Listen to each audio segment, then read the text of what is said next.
Now that the plane had landed, she could finally switch her phone back on. The hours on board had been grueling, and she was overwhelmed with worry and panic. Finally, a beep sounded, and a tiny preview image popped onto her screen. At first, she didn't think much of it, but at a second glance, her stomach twisted. What she saw in that image was enough to make her want to cancel her entire work weekend and go back home. Anyone with children knows how important it is to find the right babysitter, someone capable and can be trusted. Parents also know the stress of last-minute plans popping up or falling through and all go-to-sitters being unavailable. It is usually a teeth-grinding time, which no one, parent or not, likes. For single mom Claudia Sorhando, it finally happened. It started with a job promotion. It was an unbelievable opportunity not only for her, but for a better future she could give her daughter, Ava. Claudia looked forward to the new responsibilities, but she didn't know that they would be starting sooner than expected. The phone rang, and the news put her into a panic. A single parent, she would have to fly out for an entire weekend and leave her baby girl home alone, which she had never done before. The first calls went out to the usual babysitters. However, luck was not on her side, as all of them were busy. The same happened with any family members Claudia trusted. Her phone beeped again. It was her sister. Jan says she can do it. Claudia frowned at the phone. Her niece was only 15 years old, with select habits that Claudia wasn't a fan of.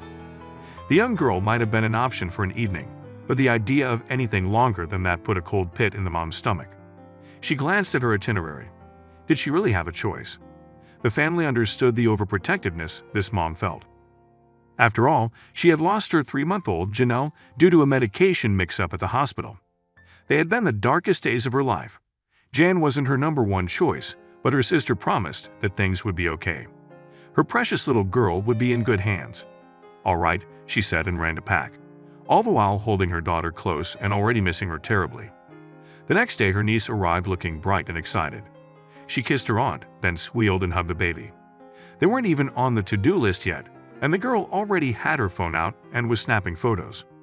"Let's start with feeding," Claudia said, taking the phone away and setting it on the table. She went through the long list of instructions and emergency phone numbers. The girl listened with a large smile. "Don't worry, I'll give you lots of updates." Claudia had no idea that one of those updates would terrify her to her core. There was no more stalling. Claudia kissed little Ava on the cheek and tried to hold back the tears.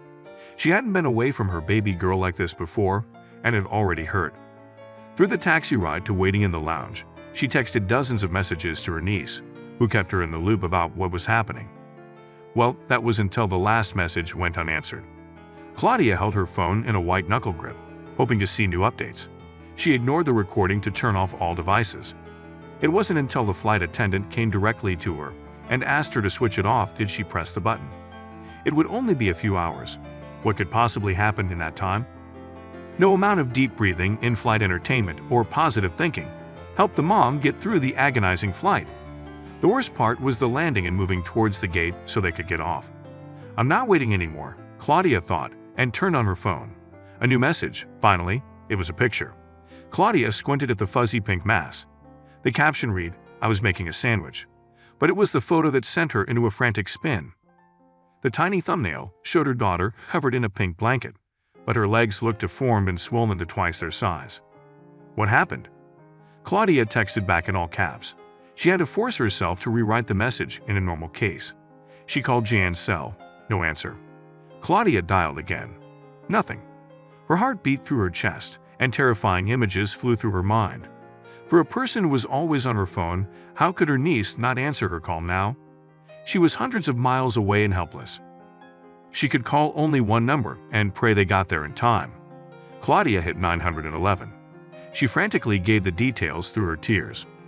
Others on the plane noticed something was happening. Claudia cried. She needed to get off the plane quickly. The passengers parted, and she ran off the plane.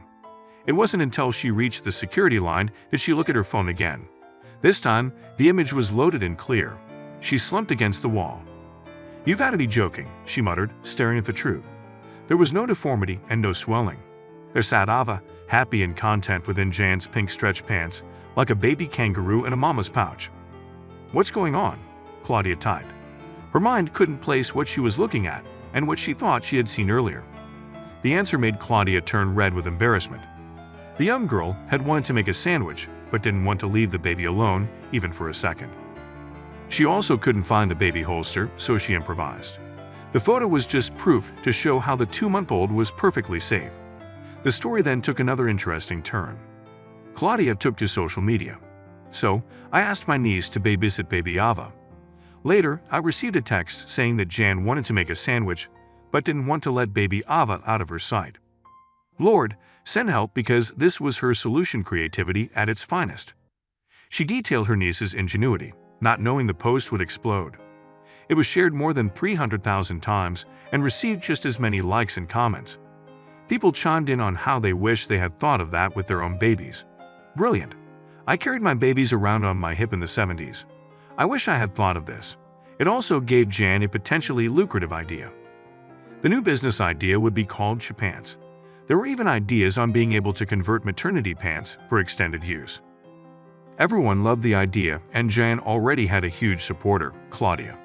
The grateful mom went as far as starting a GoFundMe page so the business idea could get a boost. Pledges have slowly trickled in. However, regardless of the financial outcome, the family has something more valuable. Claudia has another trusted babysitter, the family is closer than ever, and they have an amusing story to tell for years to come.